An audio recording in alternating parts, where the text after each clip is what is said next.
Ladies and gentlemen, boys and girls, welcome back to another thrilling episode of the 2-Bit Gaming Podcast. Hosting you this week, as always, is myself and good old Matt Lane. Who's myself? I don't know. He was cheap. Fair. Yeah. Grilled cheese. You know it. Continuity. It's just the theme of it. We got to get sponsored by Kraft at this point. Don't worry, I promise we won't kill any more people. Oh, good. We're safe, Kraft. It's fine. Oh, my goodness. Anyway. So I got an email a couple hours ago. I just figured this was worth bringing up. It's gaming related. Okay. So this coming weekend, for those of you who still play Splatoon 2 like I do, is the next global Splatfest, where you kind of pick a team and fight for your team's honor or whatever. And so this month, the teams are, would you rather be a knight or a wizard? And so I chose Team Wizard. And you can get special equipment to fight in if you have one of the Splatoon 2 amiibos, which I don't have because, as a general rule, I don't buy amiibos because I don't care enough. But I've put in over 300 hours into Splatoon 2 at this point because I stream it twice a week. And I figured, you know what? I'll pick up this amiibo because I'll have the cool gear to fight in. I'm going to stream the Splatfest, so it'll be a good time. So I ordered the amiibo on Amazon on Saturday morning, and it said it'll be in by Monday. And I'm like, cool, that's plenty of time, you know. So I'm at work. I get this email saying, hey, we tried to deliver your package, but you weren't home, so we took it with us back to the center, and you can come pick it up there, or we can try again tomorrow. And I'm sitting there scratching my head. And I'm not going to say which service it is that dropped it off because sometimes it's UPS, sometimes it's FedEx, other times it's just the United States Postal Service, just depending on what it is they're sending from where and what you select or whatever. Right. But this particular company has delivered things for me in the past. To give you kind of some background, I live in an apartment complex with no outside access, or no inside access rather, unless you have a key to the building. So you can't even... That's what I was going to say. You've had problems with this in the past, right? Well, no, I really haven't had too many problems with this in the past. My main problem is that they'll either deliver it to the wrong place completely. That's happened once. Or I'll be home and they're like, hey, we missed you. And I'm like, no, I was here. That happened last time when I was getting a mouse pad delivered. But this is the same company that when I was rebuilding my computer just left a graphics card sitting outside my apartment complex, just on a steps right by the street. Oh, no. And I was like, wow, maybe don't do that. And I guess that's on me for not selecting, like, hey, if I'm not home, don't leave it there or whatever. And because they don't know what's in the box either. I guess that's fair. Well, they don't, but I thought they had a system that if it goes over a declared value that they are required to get a signature for it. See, I thought that too. So I don't know. But anyway, they wouldn't leave my amiibo. They took my amiibo know is back. Below a declared value. It was $18. They took the amiibo back to their center, and I'm too darn lazy to get in my truck and drive down and pick it up. So I'm gonna go on Amazon and be like, hey, just leave it. It's fine because we live in a really good community. I mean, like, you know, it's a city, so there's always, you know, you never know who's out and about. But I've never had anything stolen. And usually if there is something sitting outside, someone will see it and bring it inside and put it in front of my door for me. So like, did Nintendo ship this? No, it shipped from someplace in Kentucky. You have to sign for this. This is precious cargo. No, it shipped from some town in Kentucky all the way up to Manchester, New Hampshire. And then it left there and went out for delivery. So I don't know. Wow. That's my weird story of the day. I guess Matt got to tell his story last week, so I get in on mine this week. It's fun just to get, you know, just loosen up, tell something that has nothing to do with anything. Yeah. Could be entertaining, which sorry that happened. I know the annoyance. I've been there in that exact situation, and it's usually very perturbing. At least you cut out the long one. Well, you know. Anyway, so this nobody week, knows that. This week, we were, until hours ago, kind of like, man, do we really have enough content for a podcast? Or are we just going to start bull crapping and answering random questions or whatever? But fortunately, someone did all the work for us and released details on a new video game today. So Right. this is literally like this news broke like 3 hours ago at the time of this recording. So it should still be 2 days prior to when this actually goes out. Yeah, today's but at Monday. least when we are recording this, we are literally this just happened. Yeah, so like even by the time we're done recording this, like maybe more footage will drop of it because there's not a ton of footage out there. It's just a lot of text. But we'll see. But as you can probably already tell from the title of the podcast, because Matt's been doing a really good job of naming them lately, which is good because sometimes. Like in the older seasons, I forget what we talked about, and I want to find like this one episode where we talked about this thing. Right. It's hard. I've genuinely thought about going back and renaming all of them, but then I realized I have to go back and like listen to figure out what the frick do we talk about, so I know what to name them. Yeah, if someone wants to do that groundwork for us and be like, "Oh, in episode 1 of season 1, you talked about that," no, don't do that. But you do you, bro. Yeah, we're not paying you. Grilled cheese, maybe. Maybe a grilled cheese. Provolone, not American. Real talk, I don't even really like grilled cheese that much. I'm going to be honest with you. It's if I have to, but I'm not going out of my way for one. Yeah, exactly. Anyway, we're talking about this new game that's coming out from a familiar company that we've talked about on the podcast before. Quite saltily. Yes. So Niantic and WB Games are finally sharing the first look into their new game, Harry Potter Wizards Unite. Niantic, if you have been living under a rock, or at least Pokemon Go a couple years back, won Mobile Game of the Year that year, still continues to bring in a ton of money for the Pokemon Company and Niantic and Nintendo and all that. Right. And so this game is very similar to Pokemon Go, which was very similar to their other game. I forgot the name of that one. That's awkward because no one played it. Exactly. But it's just with Harry Potter skins. So you're not capturing Pokemon, but you are tracking down magical beasts and magical artifacts and things like that from the Harry Potter world. Myself being a huge Harry Potter fan, like I read all the books like as they came out. I saw all the movies. I love all the movies, even the new ones. I know the critics hate the newer ones, but I'm a big fan. I didn't have any problems with the new ones. Yeah, I don't know, but like it's weird because like everyone who I've asked that I've talked about the movies to, they're like, "Oh, I loved the movie," but then like I don't know, critics hate it for some stupid reason. I don't know. Maybe it's because they just are salty. I don't know, but it's possible today because like speaking for me, I'm a meet in the middle between Jay and someone who I guess doesn't like Harry Potter because I genuinely enjoy it, but I haven't gone out of my way to dig into the lore or contribute extra time outside of watching the movies because I haven't read the books. All I've done is just seen the movies, and even though the books are incredibly easy to read because they're on a very low grade reading level, so you can read them pretty fast. Yeah, they're still pretty thick. So it would take enough time out of my day that I could devote to other things where I genuinely don't have a desire to do it. That's fair.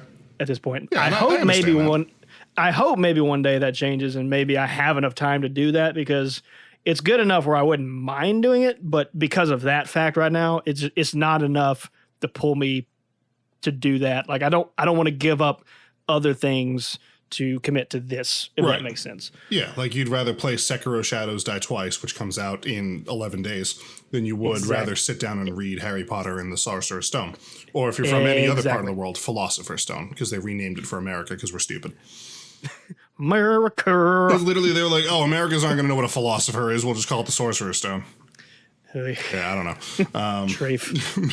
me and the guys had a big argument about that. It was really funny. Anyway, see, I don't have a problem with the philosophers. Like, okay, yeah, I don't. Yeah, but like, I didn't know that. When you're 9, it's a little bit different, I think I would have been like, it's like, I don't know. It may have just been from watching certain Disney stuff, but like this sounds really weird, but if I would have been that age and I saw the word philosopher and I can't remember. I'm trying to piece together why my brain goes to this, but it goes. My head would have gone immediately to Mickey Mouse in his magic outfit with his hat on, because I think they referred to him as a philosopher of some sort at that point. So like even at that age, I would have been fine. Like I don't, because I didn't know that, so I don't know all these fun trivia facts, but that seems outrageous to me. I was like, if it was Philosopher's Stone, why didn't you just leave it? Yeah, honestly, I don't understand. Like, I mean, the reasoning why is they felt like it wouldn't fit American audiences as well. In other words, we're too stupid. But honestly, I don't have a problem with it either. I think they should have just left it that way. It's because when they made the movies, they had to do every scene that they mention the words Sorcerer's Stone or Philosopher's Stone. They had to do 2 takes of it at least for each version of the movie, which is really dumb. I guess the only argument I can make just from the outside looking in is Sorcerer fits better with the source material of what the subject is. I'd agree with that. Philosopher. Yeah. Like, because you're literally talking about a wizarding world. So Sorcerer makes more sense. I think Sorcerer's Stone sounds cooler. Yeah, I would have to agree with that. But I understand that like Philosopher's Stone is like the true version of it, which is fine too. Like it's whatever. That and given what its purpose is, I think Philosopher probably makes more sense. Yeah. I'd agree with that as well. Which I know enough to at least know that. Like, you know who made the Sorcerer's Stone or the Philosopher's Stone? It's been too long since I've watched that specific movie, so I couldn't tell you. We were testing Matt's knowledge before the podcast, and so I'm just gonna keep throwing him questions like that. Gosh, he was in the newest Fantastic Beasts movie. I mean, are you insinuating that it was Grindelwald? No. I was supposed to say it was like Dumbledore. Nope. I don't know then. It was Nicholas Flamel, the old dude. Oh yeah, the alchemist dude. Yep. Why didn't they call it the Alchemist Stone? right. That would make sense too. Yeah. Anyway, let's get back to this game. Harry Potter Wizards Unite. If you're familiar with Pokemon Go, a lot of this will sound familiar. Basically, the whole premise of the game is that magical artifacts, creatures, people, and even memories are starting to mysteriously appear in the Muggle world. And so you are a new recruit of the Statue of Secrecy Task Force. And basically your job is to take all of these magical calamities and put them back where they came from, or so help me. Which seems to be pulling a lot more from the newer stuff than the extra older stuff. Yeah, it definitely, like, the plot definitely seems to be more impacted by the newer movies, but a lot of the material of the screenshots you see are things from the old series, things like the giant spiders and bogarts and Death Eaters and stuff like that. So it seems like they're trying to do a combination of fan service and relevance. Yeah, and quite frankly, I think they're doing a good job so far. Yeah, it seems neat for what at least what we've seen on the page they have right now. It's definitely more graphic oriented than Pokemon Go was. Yeah, definitely a big boost up in graphical quality. At least from what they're showing. Yeah, that's true. This is TBD. None of this is this could all change between now and release, which we don't have a release date. I mean, are you kidding? I mean, as we all know, we get everything right. That's what we ever say. We are never wrong. One of the new things in this that I really like is, in Pokemon Go, you can only travel in our world. It's an augmented reality game, so Pokemon appear in our world. In this game, you can actually step through portals if your phone is on augmented reality mode and step into famous wizarding locations like Diagon Alley or Hogwarts or something like that, and be in this 360-degree rebuild of a familiar location. I don't know what the point of that is yet, but I think that that's really cool that, like, this game actually, even though it's meant to augment our reality, takes us completely out of our world and puts on the screens of our phones a brand new world to explore. I kind of think that's cool, and it's a huge fan service thing. So for me, that's big. Right, big on both. Here's the thing that I would find neat as not a hardcore fan, but to someone who just at least knows enough. I don't know if they've done this. It doesn't say anything about it on the parts that I've read. So Jay, if you know any different, feel free to chime in. Sure. But I think it would be neat given most of the hardcore Harry Potter fans that I know would genuinely enjoy something like this, that if on some of these hunts or interactions or fights or whatever have you that you're having to use spells of some sort, because it did on some of the screenshots look like they were engaging in something spell wise. Yep. If they actually had vocal cues to where it understood, like it just logged like, I don't know, 8 spells or something like that. So that you were literally in reality having to shout this word. That would be hilarious. to make this work. It would be hilarious. You'd have a bunch of people get it. It calls groups to interact better and laugh and have a good time about it. Yeah. And it'd be a neat addition that is not like Pokemon Go. So it'd be kind of its own thing. And you could even make a fun, trivial game thing out of it to where there's like 4 options and you have to know the right thing to yell out or something like that. Right. So that could be a neat thing that I thought of, at least on my end. Now they probably won't do that. No. I wouldn't think. From what we've seen, it looks like instead of actually shouting magical spells, what you do is you draw different shapes on the screen of your phone with your fingertip to cast different spells. Because fun fact, I don't know if you knew this, you might get a kick out of this. So my phone is an Android instead of an iPhone. Mm-hmm. And I don't know why they did this, but if, instead of Siri, most Androids use just Google, or you say, okay, Google now, instead of hey Siri. Right. And mine just literally just came up and is asking me, how can I help you? If I did that and then said Lumos, my flashlight would turn on. Oh, that's really interesting. I don't know if the iPhone does that. Yep. And I can't remember. Hey Siri, Lumos. Okay, fine. Did it know what you said? Yeah, it detected that I said Lumos, and it just popped up on screen. Did you accidentally summon me? And I'm like, dang. So, okay. All right. And 0.1 Android. Fine. Well, there's that, and it's sad I can't remember this, but what would be the word for off? Nox, N-O-X. Nox. Yeah, so you could do that as well, and it would turn it back off. That's pretty cool. I love that.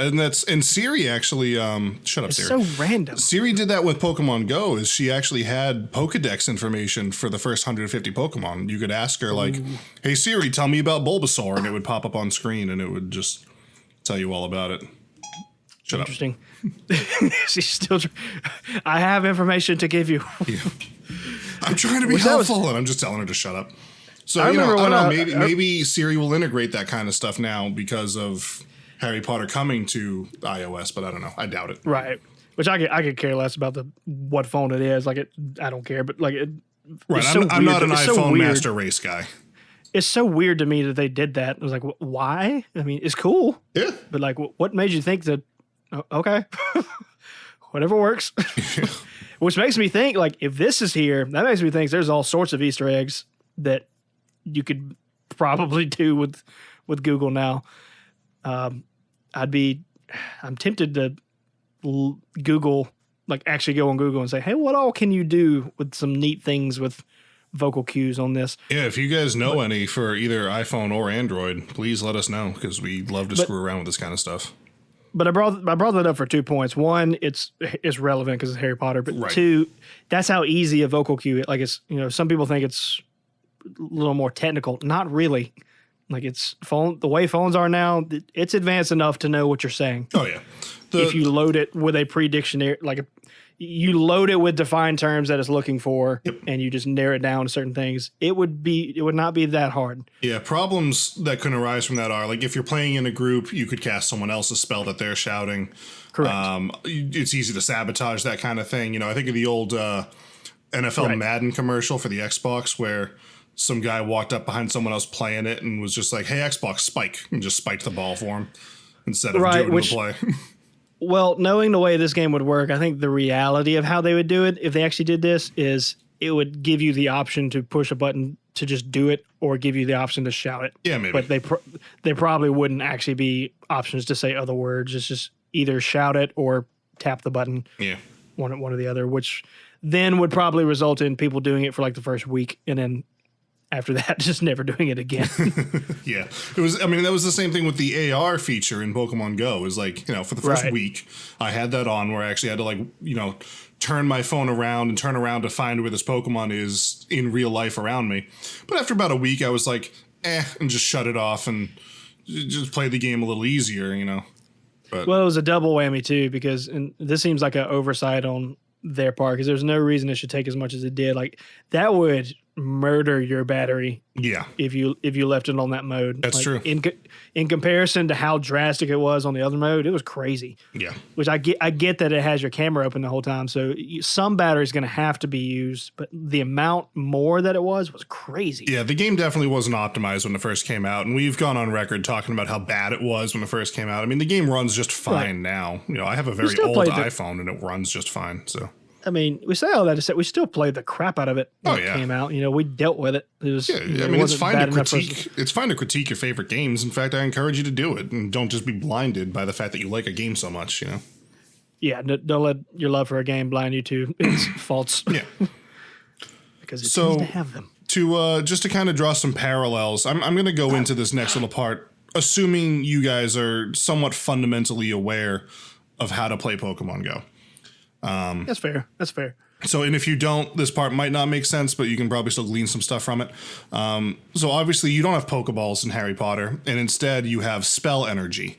So but how awesome would that be, though? If I could just throw a Pokeball. Geez, there's some fan fiction out there somewhere, my friend. So instead of, you know, Pokestops, they're called inns. You know, just like a hotel, an inn. And so you go there to get your spell energy. You collect food and drinks that replenish your spell energy. And you can also find ingredients that can be used to brew potions, which will aid you in different aspects. In other words, those are probably berries, if I had to guess. Those ingredients can be found on the map, varying by environment, weather, time of day, et cetera, as well as in specially designated greenhouses. Go figure. There is a screenshot of what the map looks like, and I love the art style of it, and there's definitely different kinds of buildings and not Pokestops, but, you know, stops around. So that's interesting. There are little port key things that you can use to travel to the Wizard World locations. I'm reading this right off the website, HarryPotterWizardsUnite.com, by the way. Right. We'll put a link in the description of the YouTube video. For the first time, you'll be able to step into a full 360-degree advanced AR immersive experience like Ollivander's Wand Shop. So we kind of already talked about that. Next little part here talks about fortresses. So fortresses equals gyms from Pokemon Go. You gather with your friends. I was gonna say raids. Okay, yeah. That's a better way to put it. Fortresses are kind of like raids. You gather with your friends to take down dangerous foes, including Death Eaters and soul-sucking Dementors. You won't want to face these threats alone. Gather your friends to take on threats of even higher levels and recover rarer magical foundables from within the fortress wall. I don't know, man. Which brings up an interesting question, though, since you actually say the term gym. Like, do we think, because that's clearly a direct pull from raids, because you're taking an enemy that you can't handle by yourself, and you literally have to cooperate with other players in order to take this thing down and presumably get really high rewards compared to a normal day-to-day occurrence. So do you think there's going to be any sort of just a one-on-one gym kind of thing? I would guess you'll be able to duel your opponents at some point. Like Pokemon Go just implemented multiplayer battles. You know, you can now battle your friends. Right. And I would be shocked if they didn't have some way to duel your friends in like a magical duel. But I don't think there will be gyms where you just like leave a Pokemon or a magical creature or whatever at and have it kind of defend this location. I don't really see that being because there's nothing really in the Harry Potter universe that I think would tie that in well. But I don't know. Maybe there will be. I thought of it more of maybe if there's any sort, because we're kind of having to just speculate at this point because these are the type of details we don't necessarily know yet. So this is just conjecture. But if they have any sort of quest line that they're following, a la a story of sorts, it may not be crazy in depth, but just giving you something as you go along this journey. Mm-hmm. And maybe along the way there are checkpoints of sorts that are stepping stones that every time you reach a certain marker, you fight some random wizard that could be the equivalent of a quote unquote gem Could be. Of sorts. It's just more like a boss fight. Right, like a boss fight or a checkpoint. Yeah. This is the next phase of this game. You are leveling up. Yeah, so to once you get past that level, then you unlock the ability to find different kinds of creatures or something like that. Or get new spells. Or, something to that extent. New potions. That would be new locations. That would be my line of thought. And it's not really portrayed as a gem, but like if we're making the comparison, I guess that would be the crossover more or less. If there, because I mean, we know just on the page itself that he's talking about, we already see at least if that's what it's going to look like. The demonstration they're giving of the raid comparison. I mean, if they're doing that, I don't know why they couldn't do something very similar, just in a lesser version to where it's not as so drastic that you have to have multiple people. Just do a same thing, but you can do it with, just do it by yourself. Yeah. At least that's my take on that. Entirely possible. And you know what? I think that's kind of a good idea. I would not mind seeing that implemented. Just kind of like this is how you're doing. It kind of gives you a real sense of progression. And I guess being with the context of what this game is, it doesn't have to be fighting a wizard. I guess you could do that with a larger beast of some sort. Yeah, you can fight like a lower end, like creatures that you'd recognize from the books or the movies, like mandrakes or blast-ended scroots or like, higher level stuff, dragons, taking them down, or famous dark wizards or something like that, or even just friendly duels with some of the favorite characters like Harry or Ron or something like that. It doesn't have to be this big evil thing. It could just be like, hey, I'm Harry Potter and I'm checking in on you, want to see if you're ready for the next step, and just beat the pulp out of the protagonist. So quick side tangent question in regards to Fantastic Beasts, which I have my answer, which I can say pretty quick, but what did you like better? Did you like the first or the second Fantastic Beasts better? That's rough. As a standalone movie, the first one was awesome. I really liked a lot of...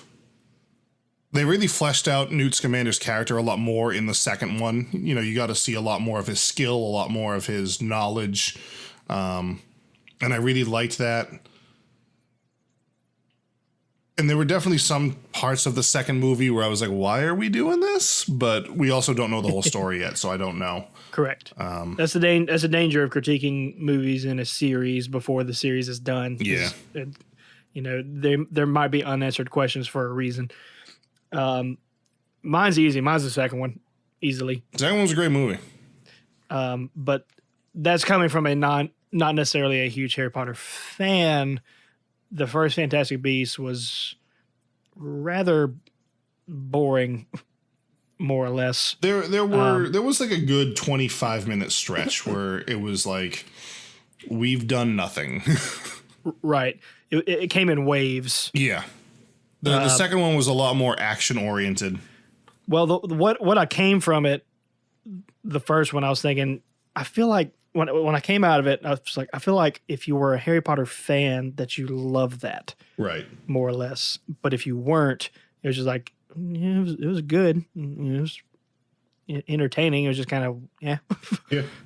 I guess that's a fair assessment. Well, I hate to say movies have to do this to be good, because they don't, but it wasn't necessarily like over the top visual experience or anything like it was kind of, you had little moments, but vast majority of it was exposition and certain things happening, and toward the end I guess you get a little more, but most of it was just I mean, kind of what you expect. Like, is nothing that was unexpected, to say the least. But then the second one, they took it up a notch on what was happening, and you kind of have to, because now you have a sadistic villain character, Yes, basically coming into play that is not scared to do anything. So a lot of death. I'm not gonna. It's still new enough where I'm not gonna spoil anything for that movie. right. But, you It's, know, things hit the fan a lot worse in the second one than they did in the first one, Right. by far. I love Grindelwald as a character. Just like if Oh, yeah. you know, again, I know the deep lore. I know, you know, I Now, already know how this story ends, more or less. But like, A counter, I would say, to the second one is the second one had a lot more retcons and contradictories than the first one did. yeah, there's Like, some. and There's I don't some even know that problems. much, so I can only imagine what went through your head. But like, there were several situations where I was like, "That, no, Yeah, that's not right." correct. And the fact that even you were able to pull that out, it's like, which is weird because Rowling wrote the thing. Well, yeah, well, I mean, you know, like I said, like I know enough to get by to where because my wife is a hardcore Harry Potter fan, so that alone, Well, why isn't she here? Get her here instead. Go away. that alone is usually enough for me to be around conversation enough to where I pick up on things, and I have a fairly good memory, and especially if it's something that I've seen and heard, because with my music brain, if I have heard something audibly, it sticks really well. Right. So, like there was one character, I'm not gonna say the name, but there was a character that showed up in Fantastic Beasts 2, which what was it? Was it Crimes of Grindelwald? Was that the name of it? Yes. That when that happened, I was like, you shouldn't be alive. Yeah. Like, you should not have been born yet. Right. What? Or if you even if you were, you'd be very young. Yeah. I know exactly who you're talking about. Yeah, I didn't do the math on it, but I was like, no, The math doesn't add up. I did the math on it. It doesn't add up. shouldn't even be born. Now, granted, they don't mention the character's first name. Technically, So people are like, that could be like her aunt, I guess, but you know, we'd have no reason to believe that. yeah, I suppose. Yeah, I don't know. It's stupid. In reality, they put that character in there for familiarity. Well, that, and then just the complete pull out of their butt of the reveal of who a certain character was. And you're like, what? Yeah, I don't know. What? Which, since it's the writer, I mean, I guess you can technically do that whenever you want. But, which, I mean, I assume you know who I'm talking about when I say that. Without saying the name, because I don't want to spoil Now anything. I'm questioning myself, but it doesn't matter. Because I Well, I thought mean, you were talking about one of the Hogwarts teachers, but now I don't know who you're talking about. No. I'm talking about one of the main characters that at the very end that Grindelwald told him what his real name was. Okay. And you're like, what? Yeah, well, I have my theories about that. I think Grindelwald's manipulating. Well, yeah, there's a lot of theories think of, he's lying. he's just being manipulative and I think stuff. he's But lying. I mean, to an extent, but then the freaking There's blew evidence as to off- why not. I don't know, but you know, there's he blew off half a mountain that doesn't mean anything. like immediately. To someone who doesn't know any better, I'm like, okay, that doesn't seem like a normal wizard would be able to do this. This does seem stout. Yeah, I don't know. Maybe someday we'll have a movie podcast and I can go into a full rant about that stinking that whole movie. There's I'd be a lot okay of with problems, that. but it's also really good. I'd be okay with that. Let us know in the comments if you ever just want us on a random special episode just to talk about movies. It'd be fun. Just to do, it'd be random. Yeah. So Anyway, that was from a non, in-depth Harry Potter fan noticing those things. So like I say all that to say I did like the second one better, but it still had faults. It had a lot more issues than the first one did, that's for sure. Don't get me wrong. Yeah. This is a very, very petty thing to say, but I really like the color of the flame that Grindelwald does. The blue flame? I love blue flame. Oh, I do too. I'm a big fan. It's like, I feel so bad because so many people are dying, but it's like, it's so pretty. I don't know how to feel about this. It gives me like Avatar: The Last Airbender vibes of just how cool Azula's character was. Right. I mean, she was horrible, but like a wicked cool character. Anyway, let's get back on topic. it's still Harry Potter related. No, I know. There's close not a enough. whole lot left to talk about this game. So let's wrap up this game and then we'll speculate more, talk more about it, or just move on. Fair enough. So in the same way that Pokemon Go had 3 teams you could join, Team Valor, Team Mystic, or Team Instinct, this has like 3 specialties that you can kind of like 3 jobs, I guess, that you take. I'm kind of shocked that they didn't do the houses. Well, because you're not a student at Hogwarts, you work for the Ministry of Magic. It wouldn't make sense to be a house. Like, I guess, but you're an adult. You're not a student. But they could present it as who were you when you were in school. Yeah, I guess, but this isn't like as big a competition thing that I see. It's more of just like how are you going to play the game type of thing. So you can. Well, yeah, I was just saying more of just the fan service thing of everybody being so big on what house do you belong to and all that. Yeah, jazz. I don't know. Save that for a different game.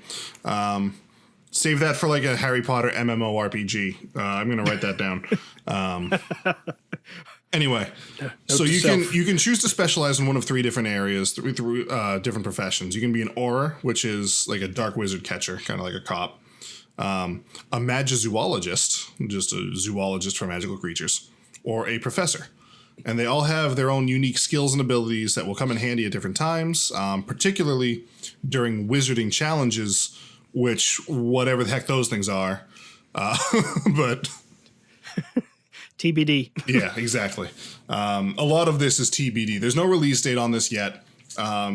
They're encouraging you to follow their social media pages, which I haven't even done yet.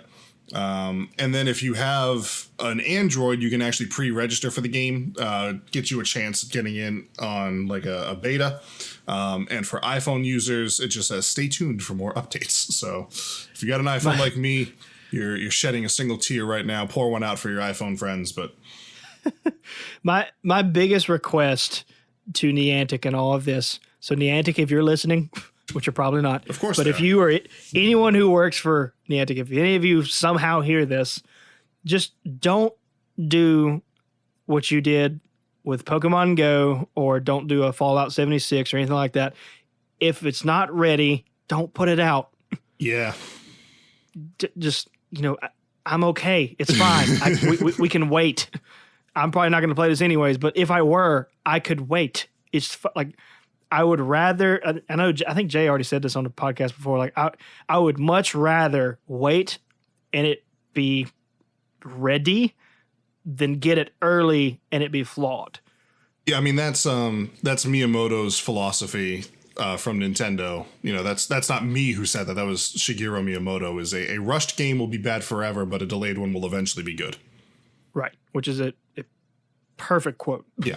And it's a really good philosophy. Obviously, it's worked really well for Nintendo for the last 30 something years. But the biggest problem that most companies run into there is that the publishing company is separate from the company that actually made the game, and then that gets into a bunch of madness to where the people who design it don't have as much of a say for when they need to release it as they want to. You mean like Anthem and Apex? Well, yep. Which we just to give an update on that, Matt, you called it, you nailed it. Okay. If you haven't heard that episode, just go back and listen to that. It's literally the most watched podcast we have. Yeah, there's that. Quite literally, which we hit the freaking nail on the head. Yeah, I mean, we speculate a lot. We're wrong, flat out wrong about a lot of things. But Matt made a call on this one, and I gotta hand it to you, man. You called it. Basically, the release of Apex kind of basically took a pillow and smothered Anthem. So BioWare is really upset with EA right now, but that's what EA does is they buy companies. Like EA bought BioWare and said, you're going to make games for us. And then they set them up for failure. The company dies. They strip it of its resources and make a profit. Yep. EA's a horrible company. The biggest issue I had, which I'm not going to go into detail because we already have a podcast about it. So if you want to hear more about it, go listen to the EA podcast that we had. But the biggest problem I had about this is not the first time this has happened. No. This is literally the second time that they've done this. They've already seen how this goes. Yep. And they did it again. Mm-hmm. Like, what is wrong with you? It says less about EA because I mean you can't say much less about EA. It says more about the companies that are choosing to get in bed with EA. And I know that like publishing a video game is hard and dang near impossible to do by yourself these days. But like, it's just anyone else. Like if EA knocks on your door and says, we want to buy your studio and publish your games, just say no.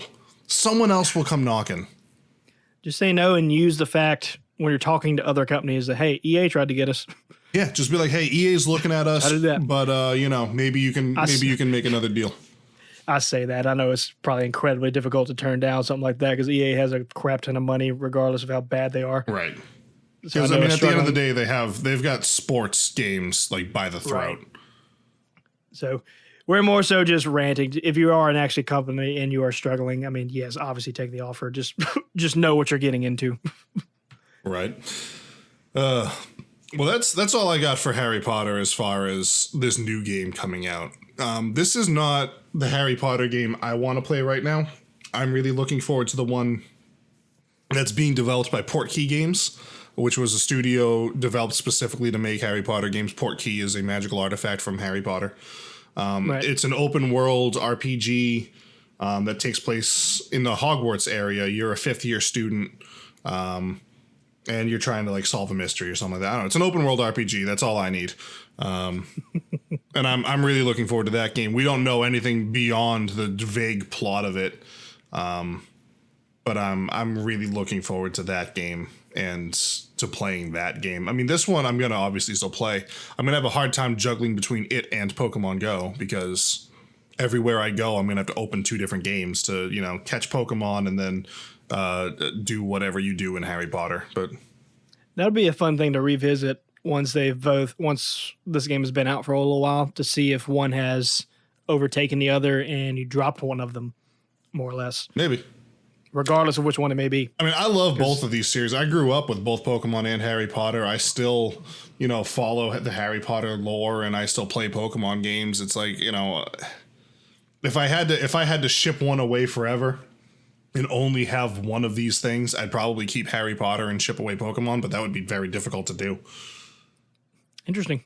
Which it's easy to say now. I'd be curious if it's going to be the same once it comes out because you know we need to wait to see if it's going to be a polished thing and it actually works well and succeeds. Yeah. So that'll be interesting to revisit probably later this year after this has been out for a little bit. I know we're going to talk about one more topic this podcast. It's going to be probably a little shorter than the past couple of podcasts have been, but that's going to be it for the Harry Potter sides of things. So feel free to let us know in the comments what your thoughts about this game are, how you think certain things might work. Any and everything that you'd like to express about this thing, let us know what you think so we continue to have more things to talk about moving forward. Ooh, I want a good character creation with this game. I want to be able to make my own wizard. See, that would be cool. That'd be a good idea. That'd be really cool. I mean, Jay, do you have anything to add to that before we move on to the next topic? I've already talked for too long. I mean, you know, it's a podcast. I mean, that's fair. We're just here to talk. That's apparently what people want. If you want to pick my brain further on the matter, I've said my piece here, but if you want to pick my brain further on the matter, stop on by the Twitch streams. Twitch.tv/Let's Chase. Shameless shout out. Anyway, so moving on to just a small topic that we'll hit at real quick, and then Jay will wrap it up with a question of the day. Sure. We've had some feedback that we'd just like to talk about a little bit. Just kind of, we love feedback, regardless if it's positive or negative, because it's better than no feedback. Right. You know, if you don't get any, you're like, well, what are we doing? Just to kind of talk about a few things. I know one, let me pull it up here so I know exactly. Jay actually sent me earlier that said it would like us to speculate on some stuff more about what we think might actually happen as opposed to what we know will happen, which I feel like we inadvertently actually did that a little more in this episode I didn't even think about that until now. Yeah, that feedback came specifically from a couple of people that I sent the Pokemon podcast to that I know are big Pokemon fans. And they, you know, they are aware that I podcast, and like, if you ever do anything on Pokemon, send it to me. So I sent it to them, and they were like, I mean, all you did was like state facts, and I already know that stuff. Like, I wish that you would have talked about like what you want from the game, or things that maybe you think will happen. Gotcha. You saw these screenshots, that could mean this, that could mean that. What do you think? Things like that. And so that's good critique that we're going to take going forward. Right. Yeah. I always appreciate hearing stuff like that. Now, I would counter to say with that one, I would agree. I would love to just talk about, what could this mean? Because it's just, there's zero grounds for anything. It could just be whatever, you're just throwing a dart at a board at that point. But there are certain things that, like, I don't want to just make a stab at certain things when they're getting close to coming out and just being completely wrong either. So there's like a meet in the middle there. Like, Right. I like the idea of talking about what we would like it to be, but not necessarily what we think it would be, if that makes sense. Yeah. So Okay. more of what you would want what you want this thing to be, as opposed to what you actually are making an educated guess at.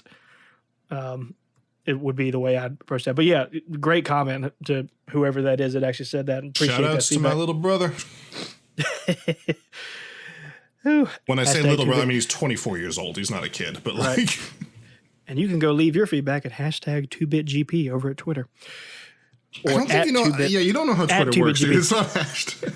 At 2bitgp. Leave- Actually, leave- if you do the hashtag, we can look it up. So it works the Have same. you searched that hashtag even once? Yes, Oh, okay. which is I why I haven't. did it. That's All right, why fair. I did it. Fair, There's fair, nothing. fair. So like, yeah, if someone does that, we will see it easily if we want to look it up. Another thing that we've gotten, I've actually had several people, not a lot. I've had a few. It might be the same people that said it to Jay. I don't know. And to be fair, I've been saying this since episode 1 of season 1, Which I have many reasons why. and they're Let me not just say bad what it- reasons. Yeah, I let me see just say your what it point. is first. So we have people that are just saying, hey, what do you think about putting music behind the podcast just to have it there? There are many reasons why I don't want to do that. A smaller one is, I have to listen to podcasts all day at work, because if not, I'm going to lose my sanity, because I sit in a desk looking at a computer typing in numbers all day long. Right. So I listen to a lot. Not a single one of them have music on them that I get to. Not a single. I couldn't tell you how many podcasts I listen to. To me, that's a non-argument. Just because no one does it doesn't mean it's a bad idea. I listen to podcasts Correct. all day too, and I'm just like, wow, I wish there was music here. Correct. And I get that. I'm not saying it's a bad idea or a wrong idea, but I'm saying just for comparison's sake, there's not many out there to do that. So we just have that out there. Fair point. But it's not necessarily wrong. So Jay's right on that. There's nothing per se wrong with doing music. I kind of actually think it can, in a way, be more distracting depending on what the music is, which is another problem, which goes into my biggest problem, is the logistics of it from the person who is having to do this in post is more problems than you think it is. Because here's the biggest reason that I want to do this. One, we've said this multiple times. This is something that's just nice and easy that we wanted to do that doesn't take a lot of our time. Like the recording part of it is what takes the most of our time. It's just because we have to talk for an hour. Yeah. So that's an hour of our day, and usually at least, I don't know what you say, 15 to 30 minutes of pre-time where we're just getting our thoughts together. And It depends on the podcast. I mean, we've spent hours in pre-production before, but recently Right. we've been spending about half an hour. Usually less. Yeah. Usually. When things go awry, it can be longer. But when things are going smooth, and we've been doing this for 4 seasons now, so we've kind of gotten it a little better working as a well-oiled machine. But it's meant to be something simple that I do not have to spend much of my time on, because I don't have a lot of time. Which is incredibly infuriating to me. That the project that we care the least about, and I'm not saying we don't care about this, but like I know where you're going. I put a ton of effort into my freaking live streams, man.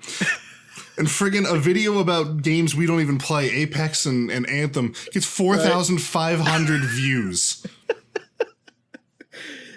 I got nothing for you. I'm there. so mad at this stupid podcast. Yep, I got nothing. That's just I don't know. But at any rate, it was, and it still is. views be darned. That doesn't affect me one way or the other. This is still just something that we just do as a side thing because it's fun. Yeah, I have a blast doing this. We enjoy doing it. We don't monetize it. There's no revenue in this, period. There never will be. Don't intend to. Even I don't care how many views this thing ends up getting. That's not the point. I would take a sponsorship. You know, if Nintendo showed up and they were like, "Hey, we're going to give you this game, talk about this game, and also here's a little bit of cash." Like, okay, cool. Yeah, I mean, we're not going to, deny donations or whatever, but I'm not going to mandate that you have to watch advertisements to listen to our content. PayPal.com/Let's Chase. Don't. I'm joking. Don't. Please don't. Anyway, so to actually let people see a little bit behind the curtain what that would look like in case you've never had to do something like this, it's not as simple. And I don't mean that what Jay does is simple. There's so much that goes into streaming that I would never be able to do. But having music behind a stream is a lot quicker than having music in post because I can't do it the same way. Like what you are looking at is something that I had to have files on the computer to do this. So if I'm going to put music that lasts an entire hour, whether it be one file or however many songs have to go back there, I have to get those files on my computer. So I have to go and actually take my time to find stuff that wouldn't be distracting, that would fit and would be fine to put in the background. And I have to download it to the computer, and then I have to go upload it to the program that we're doing it in, and then I have to actually sit there and with each episode make sure the volume isn't conflicting with anything we're saying every time, and that just adds an extra element that I'm having to go through in post that I've already said I don't want to do. Right. I love season 4 because we've gotten it so down to just being used to it that I don't have to edit hardly anything most of the time. And it's great because we've got it to where we synced it up. I don't even have to sync the time that much anymore because we literally just do a thing now where we do a countdown and hit the record button at the same time. And even though there's which took us 3 seasons to figure out. Right. But I thought that wouldn't work because you think in this, like you go over Skype or Discord, you think there's a little bit of a delay to where that could be problematic. But I'm telling you, man, like I haven't touched it the past couple of times. Like it's really freaking close. So there's that now. I'm not even have to do that. So there's so many episodes where I just import it. And as long as we didn't bomb something, I'm not even touching it. I'm going in and just making sure that the visual lines up with when the audio ends. The fade out stays on it. I don't have to touch anything. I just pull it in, line it up, make sure everything looks good, export it, done. So I'm spending at most 30 minutes in post between just getting it ready, exporting it, waiting for it to export, and then uploading it to YouTube, and then calling it a day in 30 minutes, which, right. Jay, you've done post. You know that is incredible. That's pretty quick. 30 minutes right. is very fast. Right, to do anything. And the reason it's so much better this time is because we went away from a moving graphic to a still image, which allows it to export 10 times faster. There you go. Which is why I did that. Plus, also, that logo is tops. Shout outs to you for making that. Yeah, it really helped. Having the name really helped move a lot of things in a better direction, I think. Yeah. Which we had talked about that for so long. But that just it made the idea easy because like, okay, I had an idea of getting a better just thumbnail, which is where the gaming podcast thing came from. So we had that in season 3, and then we named the podcast 2 episodes in this one to 2-Bit Gaming, and it's like, okay, so let's what could we do to make that fit with what's already here? And it's like just put a bunch of 8-bit stuff that is characters that we all like between me and Jay, and then bam, done. Nothing crazy, just simplistic and down to. But I say all that to say, like that's the if Jay wants to edit these, put music in it. I don't care. I'm not going to stop you. But as long as it's on my end and I'm having to do it, I will go ahead and tell you right now, I'm just not going to do it. I guess an alternative of what I could do just not. Is if I open up Spotify and just search for like, just a royalty free channel of whatever genre of music we feel like doing, because they got tons of those. and just play that on a really low volume in Audacity and just to have it already be there. Like it's a possibility, but the problems could arise from that where it could corrupt my audio. It would all be in the same channel. Yeah, I'll tell you right now, please don't do that. Yeah, no, that's what I'm saying is like that's the low effort workaround, but a lot of problems could arise from that. And that's coming from the guy who's been pulling for music in the podcast since day one. But I understand it's a lot of work, and so that's the reason. I mean, when we do the live ones, that's what we do. We have music in the background of the live ones. But exactly, have no problems with that. Because live is very different than post production. Right. So, which I know would necessarily like Jay was wanting music, but at least Jay's done post production before when he did his YouTube channel and all that. So he probably has a good idea of where I'm coming from and what I'm talking about here. That it's not as I wish it were simple. If it were simple, it wouldn't be a problem. But it's more complicated than you would think. Not to say that it's this crazy complex thing that you can't figure out. It is, but it takes time. Yeah, it's not just like, oh, let me drag and drop this in real quick and we're done. It's like, because even if we built a library and used the same songs in the same order every single podcast or whatever, we'd still have to constantly check levels. Right. And by we, I mean Matt.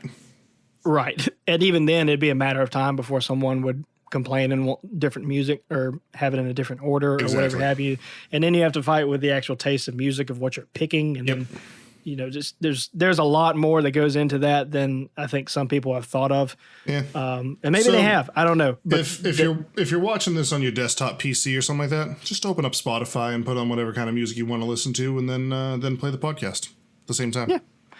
You can't do that on mobile, unfortunately, but perfect answer to that. But which is how that's all I got. I always listen to it on mobile when I'm at work, so that's not an option for me. But that's all I got with that is but. All that to say, like, I love getting both of those feedback things because it gives us an option to interact with the people who said it. We are interacting with someone who made a perfectly viable feedback based on something that they would like to see on this. And regardless if we do or don't, we still like to hear it. Yeah. That's just how that works. Like, I'm never going to down your feedback, even if it is stupid. Yeah. Like we want to make the podcast better. We just don't want to work hard. I don't mind working hard, but I just don't have enough time to do something like that. I genuinely don't. And it makes me feel freaking old to say that, and it's not even really necessarily to do with anything with age, which Jay already knows. Like, I have a lot going on right now. Yeah, don't we all? I mean, I was having a conversation with a friend that I hadn't seen in a long time. He used to go to church with me, but he switched churches, and I bumped into him on Thursday, and we were just catching up or whatever, and we both asked each other, like, oh, how are you doing? Like, what's going on these days? We were both just like, just busy. Like, it's not even like bad stuff going on. It's just like life is just busy, man. Yep. It seems to just never stop. It's worse and worse and worse. Which once this album is done, I'll have a lot more free time. And, maybe we can revisit that idea then. I think I'll probably still feel the same way, but maybe who knows? At least then a little bit of time has opened up. But of course, with the way the world works, by then, whenever that closes, another door opens. So it's true. That's just how that works. Just on to the next project, Right. But that's all I have about that. I mean, Jay, do you have anything else about that feedback before we wrap things up with the question of the day? No, I just want to reemphasize the fact that we're constantly wrong and don't know what we're talking about. So if like someone, we got a comment, I think a few weeks ago of someone who, it was a friendly comment. It wasn't someone yelling at us, but they were like, you just might want to check, you were wrong about a few things. Tell us, like, educate me. Like, don't just be like, you were wrong. Just be like, what was I wrong about? Right. For not only for our sake, but for anyone else who's in the comments, It was especially hilarious that was on the episode that, like, in the beginning of the intro, we're like, hey, like, we're wrong all the time. Yeah, angrily wrong. Literally made fun of ourselves for being wrong. And that was the episode that got me like, really? I mean, we do research. I read this straight off of their website today. So, like, it's going to be difficult to be wrong about this one, but I'm sure I managed it. Right. And there are certain episodes that we will know a lot more about certain things than others. Right. That, we're not going to go into details, but that specific episode, I would like to think had a pretty good backbone on most of the stuff we were talking about. Yeah, we both did good research on the subject that week, but just, I don't know. I guess we missed something. I don't know. But tell us what we missed. Right. Like, that's fine. You know, just like what Jay said, like, don't just say we missed something. Like, hey, tell us what we missed so that we can know. And we get stuff like that all the time. But anyway, here's what it is. Let's jump into the comment question of the day. Or of the week or whatever it is. Question of the day. I don't even know what we call that segment. Question of the day. Comment question of the day is freaking Ray William Johnson's crap from like 2009. Holy cow. Gosh. Anyway. So this is actually, this comes from, I guess this is a comment question because this was written in by someone on, I think it was last week's podcast. I guess we give credit to the person. You remember his name? Well, of course. Someone that actually know. lives. Yeah, someone I know very well. Yeah. So I'm tempted to not even give him credit for it. Oh, okay. Well, that's on you then. I'm just kidding. It comes from Tyler Turner, which is actually my best friend and brother-in-law. He is we were best friends. That hurt. Okay. He's married to my wife's sister, and I've known him since 7th grade. Don't care. It's not time or blood, Matt. It's how much you love someone. That's fair. That's fair. No, so he had a really good question that we were just going to answer, and then I was like, well, let's throw it back on the audience too, because I think it's a really interesting question. And that's, you know, if you had to make a Mount Rushmore of video games or characters thereof, apparently, obviously, what would your 4 faces be on that mountain? And I thought that was a really good question. Matt and I struggled with this for a while, writing it down. Matt really struggled with it, so I'll go first and just get mine out of the way so that he can spend an hour talking about his. Let's preface why we necessarily had a struggle to begin with, because it's hard to define what you're looking for when you say who you want to put on this, because there's so many questions that like I couldn't answer for myself. I was like, am I going to pick games that I just thoroughly enjoyed? Am I going to pick characters that I thought were just genuinely like really well written characters? Or that's fair. You know, there's so many different things. Like, what am I going to pick? And me and Jay actually chose different reasons on that. So we'll have different perspectives here. I ended up basing my 4 on, in the same way that Mount Rushmore is 4 United States presidents who, you know, had a very large impact on our country. I chose 4 characters that had a very large impact on gaming. And so the first one that popped into my head immediately was Mario. You know, Mario really started kind of the whole thing for Nintendo. Was it their first game? No. But like, it got the ball rolling for them. And then along that lines, I thought of this character is the mascot of a series that has really changed the world and impacted the world a lot. And you know, everyone knows Pikachu. So I went with Pikachu. You know, I think back to when Pokemon Go first came out and how crazy the world went and how everyone was talking about Pokemon, and it was everywhere. And I couldn't say no to Pikachu.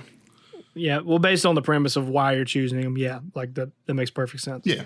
My third character, I went with Master Chief from the Halo series. Okay. Which is a testament to Jay sticking with why he picked him, because neither of us necessarily have a love for the Halo series that much. I mean, I don't hate the Halo series. I always have fun with it when I play it, but I don't have an Xbox, so. Right, but if we were picking 4 faces of games that we like love the most, that wouldn't be anywhere on here. No, actually, my favorite series isn't even on my top 4. Right. The Legend of Zelda does not make an appearance on my list. So I chose Master Chief because the Halo series really changed the shooter genre. It opened up the competitive scene for console pretty heavily.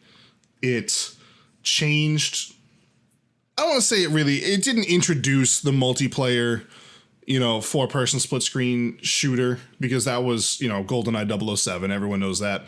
But this really solidified it, I feel. Brought it into the modern era. You know, it had the better controls. It aged better.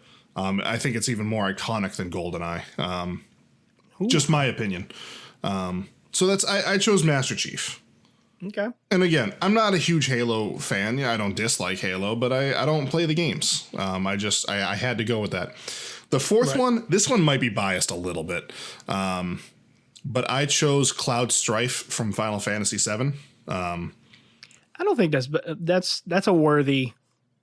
I mean, Final Placement Fantasy based VII on- is definitely the biggest Final Fantasy. It got a movie, it got a prequel, it got a sequel, it got, Well, there's a ton of people who know who Cloud is who have never even played a Final Fantasy. right.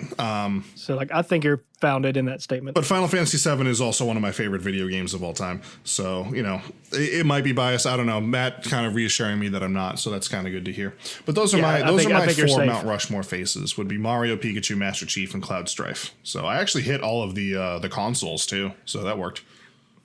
Did you have a specific honorable mention that was like tough, like right on the outskirts, but just I mean, it was one tough. overrode It the was other? tough for me not to give it to Link or Zelda or Ganondorf or anything like that from Zelda, just because Zelda has had a major impact on my life. I love the Legend of Zelda series. I just think that these four beat it out. Interesting. Okay. Okay. So my four, and excuse me. And I told Jay that even given that we're coming from different places, that we would probably have some overlap, and we do. But so instead of coming where Jay came from, which is, the Mount Rushmore mentality of, they accomplish something and the actual idea of Mount Rushmore, I went a little more on the idea of the gaming character thing. Like, what was a character that was so well done and so memorable to me that it just sticks with me as a character that I would be willing to put on a permanent mountain to say that I forever view this as a well done character that, post a meme of this is a good character, changed my mind. There you go. And that's a great idea for it too. So Right. Without a question, Mario had to come up. Like, it's the same thing. Either way you slice it, going from Jay's perspective or mine, like, I don't know how you avoid that. Just as it, and even on mine, it's a more simplistic nature. There's not like a crazy in-depth background to it. everyone knows Mario. Anything. Everyone Right. will always know Mario. Exactly. Like, you don't even I can't think of a conversation I've ever had to have when I've talked about Mario and it's like, who? Yeah. Who? You would look at them just with a, like, you wouldn't know what to say to that person. Pretty much. So without a doubt, Mario had to be listed on there. And I think that even kind of overlaps with a little bit of what Jay's perspective was too. I think it was a little bit of both. That's just such an iconic character that, how do you not? And I know one of our friends somewhere is just screaming right now that it wasn't Luigi. I mean, I respect. I actually like Luigi more than Mario, but I mean, everyone knows Mario. Right, but we know what we're saying here. It is what it is. Yep. Moving on to a completely different genre, and I'm going to attempt to do these in order. This was really tough for me because it came between two people on this next one, but I had to pick four, so I ended up going with Doom Guy. There you go. That's a good one. Which was such a weird one because, like, I don't mind Doom, but it's not, oh my gosh, you have to play this. Yeah, like when they announce a new Doom game, I'm not like, yeah. No, I probably won't get it till it's like half price I've never played a Doom. Well, that's not true. I played the original Doom, but at best. But like, it's, gosh, like that freaking character, man. And he doesn't even say anything. oh,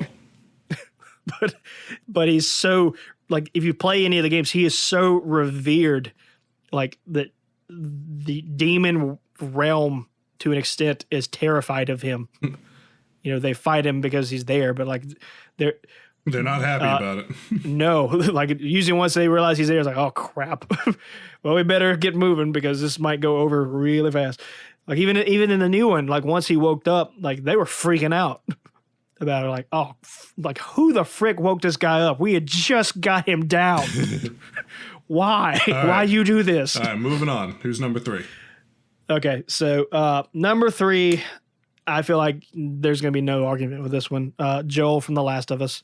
Oh, good one. Right. Nothing even needs to be said about that one. That's just... If you haven't played The Last of Us, please go play it or watch Stephen George's Let's Play of it or something. I don't care. Just go out and experience this video game.